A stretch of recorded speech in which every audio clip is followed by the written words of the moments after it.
Hindi mo makita ang kalsada, wala kang makikita.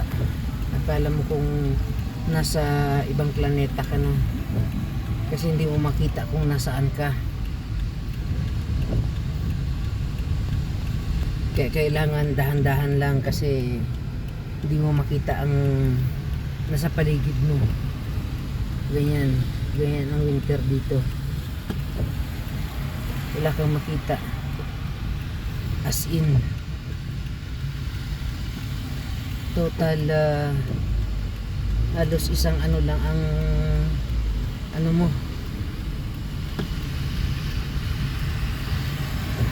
hindi mo makita kung anong pangalan ng mga building. Panalo.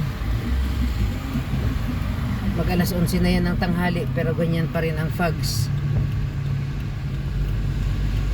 Super duper. Kaya kunting ingat.